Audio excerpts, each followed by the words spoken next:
Estás en medio de una conversación que aún no ha ocurrido. Puede que nunca ocurra. Pero ahora mismo, en el espacio entre que suena la alarma y que realmente te levantas de la cama, ya has dicho todo perfectamente. Has cronometrado cada pausa. Has observado cómo cambia su expresión. Has sentido la tranquila satisfacción de ser verdadera. Finalmente, completamente comprendido. Y entonces vibra tu teléfono y vuelves, techo plano, la misma habitación, el mismo martes. O quizás no es una confrontación. Quizás es una versión de tu vida que transcurre de forma ligeramente diferente a la que realmente estás viviendo. Una en la que dijiste sí a aquella cosa o no a aquella persona. Donde el momento en que te quedaste paralizado en la realidad, lo manejaste con total elegancia en tu cabeza. Donde estás frente a una sala que escucha, realmente escucha, de una manera que la sala real raramente hace. Sabes exactamente de qué se trata esto. Y probablemente no hablas de ello.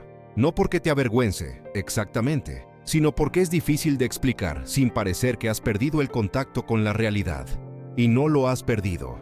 Eso es lo que nadie dice con suficiente claridad. Esto no es confusión sobre lo que es real. Sabes que la conversación no ocurrió. Sabes que el escenario está construido, pero sigues volviendo de todos modos. Porque algo ahí dentro te está dando algo aquí afuera que aún no has encontrado la manera de acceder. Y esa distinción importa más que casi cualquier otra cosa en toda esta conversación. Antes de continuar, si esto ya está resonando en algún lugar familiar, si hay un tipo particular de reconocimiento silencioso que empieza a formarse, considera suscribirte y activar la campanita de notificaciones. Este canal existe precisamente para este tipo de conversación, las que la mayoría de la gente tiene en silencio, sola, generalmente a una hora de la noche en el que el resto del mundo se ha ido a dormir. Ahora, hablemos realmente de lo que está ocurriendo. Lo primero que hay que entender es que tu cerebro no fue diseñado para vivir completamente en el momento presente. Eso no es una exageración poética. Hay una red literal en tu cerebro, la red neuronal por defecto, que se activa específicamente cuando no estás concentrado en el mundo externo. Cuando no hay ninguna tarea que exija tu atención, cuando el estímulo desaparece, esta red se enciende y hace una cosa por encima de casi todo lo demás. Te genera a ti. Tus recuerdos, tus miedos, tus futuros imaginados, las conversaciones que nunca terminaste, las versiones de ti mismo en las que aún no te has convertido. Esto es lo que hace el cerebro cuando se le deja solo. Simula, ensaya, construye. La mayoría de las personas experimenta esto como ruido de fondo. Un pensamiento aquí, un ensueño allá, un breve desvío mental antes de volver a la realidad. Pero para un tipo específico de mente, empieza a ocurrir algo diferente. El mundo interior no se queda en el fondo, pasa al primer plano. Y lentamente, tan gradualmente que la mayoría de la gente no nota cuándo ocurrió el cambio, la realidad simulada empieza a sentirse más real, más satisfactoria, más emocionalmente completa que la que existe fuera del cráneo. Y una vez que eso ocurre, una vez que el cerebro aprende que el mundo interior es una fuente más fiable de resolución, conexión y seguridad emocional que el externo, el cálculo de preferencia cambia por completo. No eliges desaparecer, simplemente encuentras, una y otra vez, que el interior se siente mejor que el exterior. Y el cerebro no es otra cosa que una máquina que aprende patrones. Así que aprende el patrón. Y luego sigue volviendo a él, de la manera en que el agua encuentra el punto más bajo. No porque seas débil, no porque estés roto, sino porque tu sistema nervioso encontró algo que funcionaba y se aferró a ello. Un psicólogo clínico llamado Eli Sommer identificó formalmente este patrón en 2002 y le dio un nombre: ensoñación maladaptativa. El nombre es imperfecto, suena clínico y frío de una manera en que la experiencia nunca lo es. Pero lo que Sommer encontró cuando comenzó a estudiar a las personas que describían este comportamiento fue algo que dejó de ser sorprendente una vez que se entendió el patrón.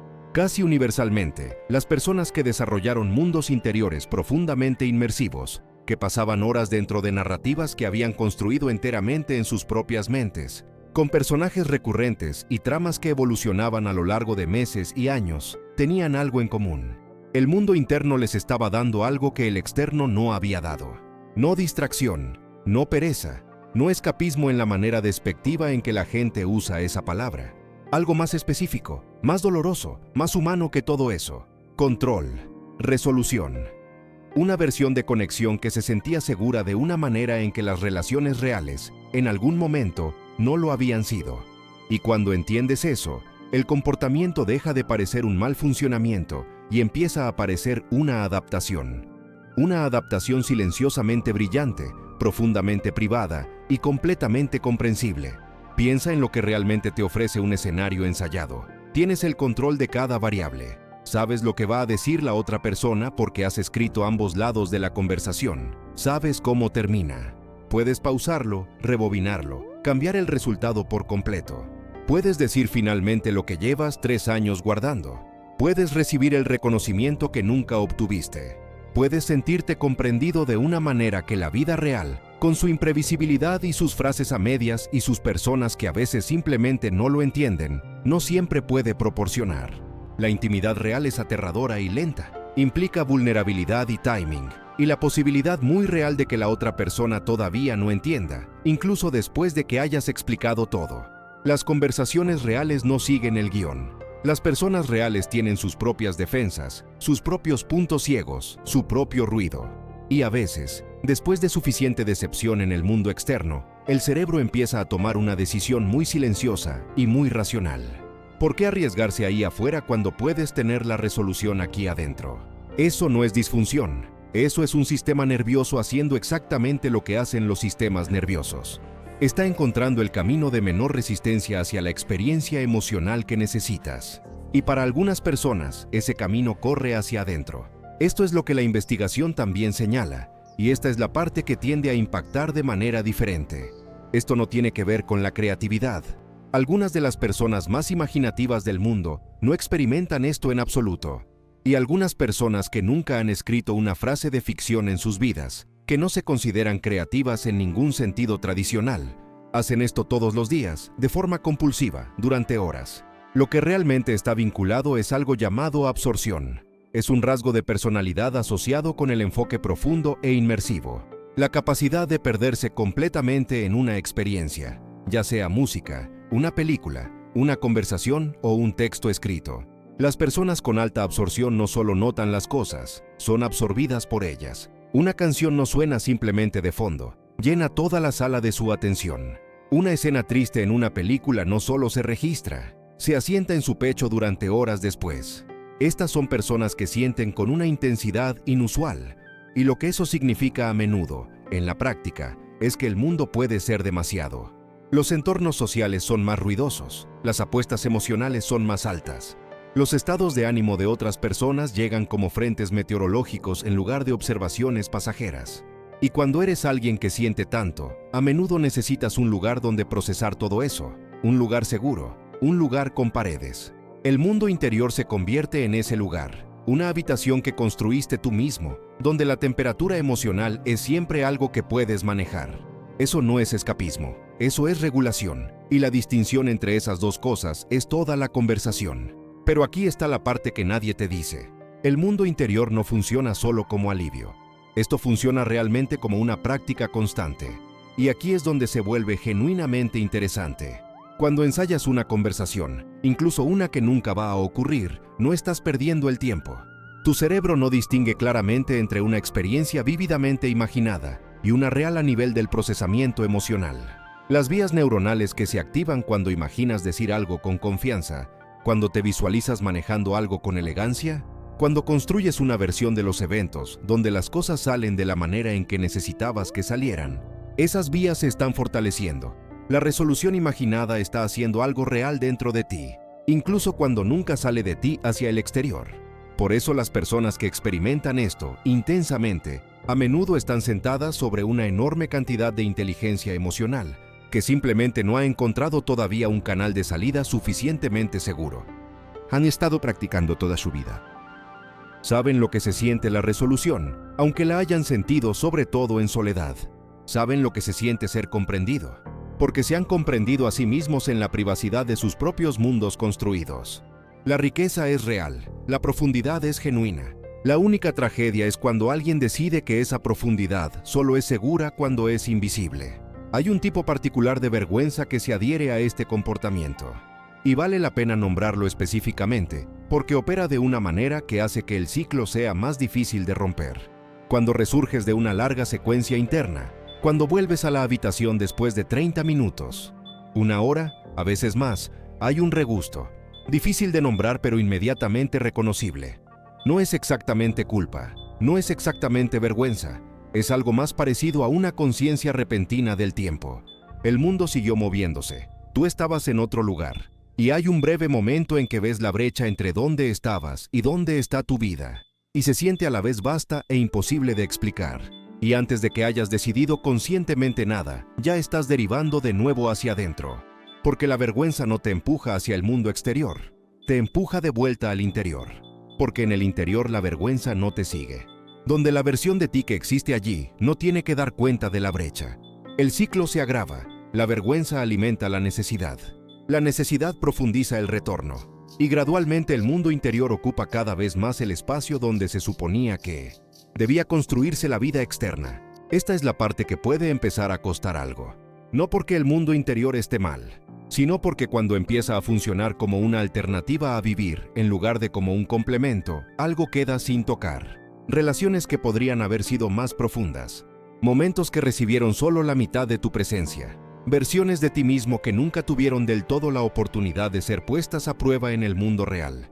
Porque la prueba siempre ocurría en otro lugar, en un lugar seguro, en un lugar que solo tú podías ver. Y sin embargo, incluso sabiendo eso, vale la pena tener cuidado de no patologizar. Precisamente lo que mantuvo a algunas personas unidas durante periodos en que mantenerse unido era genuinamente difícil de encontrar. Las personas que desarrollan los mundos interiores más intensos son, estadísticamente, personas que en algún momento necesitaron una puerta de salida que el mundo real no estaba proporcionando. Quizás su hogar llevaba un tipo específico de imprevisibilidad, que significaba que el único espacio verdaderamente seguro era el que había dentro de su propia cabeza. Quizás estaban rodeadas de personas que no tenían la capacidad de sostener el tipo de profundidad que llevaban. Quizás eran simplemente un poco demasiado sensibles para el entorno particular en que aterrizaron, y esta fue la respuesta más creativa y menos destructiva disponible para su sistema nervioso. Construyes la habitación porque necesitabas un lugar a donde ir, y sigues volviendo a ella porque, en el momento en que la construiste, realmente funcionó. Te dio seguridad, te dio control, te dio la coherencia emocional que el mundo externo no siempre podía proporcionar. Era la manta que te echabas sobre la cabeza cuando el resto de la casa era demasiado ruidosa. La habitación familiar a la que podías volver cuando todo afuera parecía estar moviéndose bajo tus pies. Eso no es un defecto de carácter. Eso es un ser humano adaptándose a sus condiciones con los recursos disponibles. También vale la pena reflexionar sobre cómo esto cambia a lo largo de una vida. En la infancia, el mundo interior es a menudo donde la imaginación descubre por primera vez que tiene poder real. Un niño solitario construye compañeros. Un niño en un hogar caótico construye orden dentro de su propia cabeza que no podía encontrar en ningún otro lugar. En esa etapa, el mundo interior no es evasión, es supervivencia. Es el mecanismo de afrontamiento más sofisticado disponible para una persona pequeña con opciones externas limitadas. En la adolescencia cambia. El mundo interior se convierte en un espacio de ensayo para la identidad. Pruebas versiones de ti mismo allí dentro que aún no tienes el valor o el vocabulario para probar afuera. Practicas quién podrías ser. Imaginas ser visto de maneras que tu entorno social quizás aún no está preparado para proporcionar. El ensueño está haciendo el trabajo de desarrollo que el mundo exterior está tardando demasiado en hacer espacio para él. En la edad adulta, la función cambia de nuevo. Se convierte, para muchas personas, en un lugar para procesar la brecha entre la vida que están viviendo y la que imaginaron. No de una manera que se compadezca de uno mismo, de una manera genuinamente humana. Las conversaciones que sigues ensayando son a menudo aquellas en las que finalmente dices lo que quieres decir, donde finalmente eres correspondido, donde el momento finalmente se despliega de la manera que merecía. El comportamiento parece el mismo a lo largo de todas estas etapas. Pero lo que lleva cambia enormemente, y entender lo que lleva en cada momento es más útil que intentar hacerlo parar. Hay algo específico sobre el tipo de regulación emocional que esto proporciona, que merece su propio espacio en esta conversación. Cuando tu sistema nervioso está abrumado, cuando las demandas del mundo externo superan tu capacidad de procesarlas en tiempo real, el cerebro necesita un lugar donde poner el exceso, un lugar donde guardar lo que no se ha resuelto. Un lugar donde continuar trabajando en las cosas que la vida real te entregó y luego siguió adelante antes de que hubieras terminado. El escenario construido es ese lugar. Es la manera que tiene el cerebro de seguir con el problema sin tener que quedarse en la habitación. Saliste de la reunión, saliste de la conversación, terminaste la llamada telefónica, pero tu sistema nervioso no salió. Siguió trabajando. Y el mundo interior es a donde va para terminar lo que no se pudo terminar en tiempo real. Por eso los escenarios que más fuertemente te atraen de vuelta casi nunca son aleatorios. Se agrupan alrededor de las cosas que más importan. Las relaciones que llevan el mayor peso emocional. Los momentos de malentendido que dejaron algo sin resolver. Las pérdidas que no vinieron con cierre. Las cosas que nunca llegaste a decir. Las cosas que te dijeron y que nunca llegaste a absorber del todo. El cerebro no está siendo autoindulgente, está siendo minucioso. Está volviendo a los archivos sin terminar. Está haciendo mantenimiento en las partes del sistema emocional que no se procesaron adecuadamente la primera vez. Y reconocer eso, sentarse realmente con ello, puede cambiar completamente la manera en que te relacionas con el comportamiento.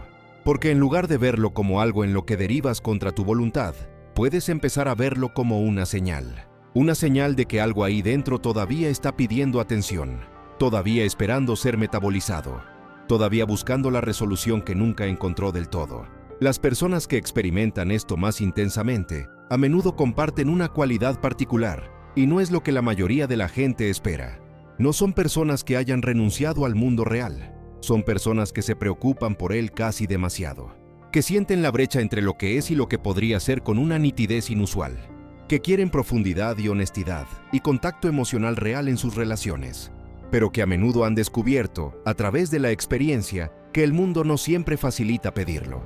Así que construyeron el pedir en el interior. Construyeron la versión de la conversación donde la profundidad era posible, donde la honestidad era segura, donde la otra persona tenía la capacidad de recibir lo que se le ofrecía. Y la razón por la que siguen volviendo a esos escenarios no es evasión, es anhelo. Un anhelo muy específico y muy humano por el tipo de conexión que el mundo construido sabe cómo sostener. Y el mundo real todavía está tratando de alcanzar. Ese anhelo no es una debilidad. Es evidencia de alguien que sabe cómo debería sentirse la conexión real, aunque la haya sentido sobre todo en la arquitectura privada de su propia mente. Hay una pregunta que vale la pena sostener en algún lugar de todo esto. No como una directiva, no como un desafío, solo como algo que vale la pena mantener. ¿Qué te está dando la versión imaginada de la conversación que todavía no te has permitido pedir en voz alta? ¿Qué ofrece el escenario que parece demasiado arriesgado perseguir realmente? ¿En lugar de qué está la resolución interna? No porque la respuesta signifique que necesitas cambiar algo, sino porque a veces simplemente saber lo que está protegiendo el mundo interior te da una relación ligeramente diferente con él. No enemigo, no muleta, algo más parecido a un viejo amigo que ha estado guardando algo para ti. Algo que quizás, cuando llegue el momento adecuado, cuando la seguridad esté presente, podrías querer empezar a guardar un poco más tú mismo. Lo que hay que entender sobre los mundos interiores es que no son contenedores neutrales. Están moldeados por todo lo que has traído a ellos. Cada relación que has reproducido, cada momento que has reconstruido, cada versión de ti mismo que has probado allí dentro, ha dejado algo atrás. Y con el tiempo, el mundo interior se convierte en una especie de mapa. No solo de tus fantasías, sino de tus necesidades más profundas. Las cosas que no puedes soportar no tener. Las cosas que se sienten demasiado frágiles para sacar afuera. Y si has pasado mucho tiempo ahí dentro, si el mundo interior ha sido una residencia principal en lugar de un retiro ocasional, lo que a menudo encontrarás cuando empieces a prestar atención a lo que construyes es un retrato de ti mismo que es más honesto que casi cualquier cosa que hayas mostrado al mundo exterior. Porque ahí dentro no tenías que actuar, no tenías que editarte, no tenías que anticipar la reacción de nadie ni gestionar la incomodidad de nadie. Podías simplemente ser la versión de ti mismo que quería lo que quería y sentía lo que sentía sin disculpas. Esa versión de ti no es imaginaria. Ese eres tú. Simplemente en el único entorno que, durante mucho tiempo, se sintió suficientemente seguro para existir. No hay nada al final de esto que necesites hacer. Sin pasos, sin ajustes, sin instrucciones para convertirte en alguien que es mejor quedándose presente.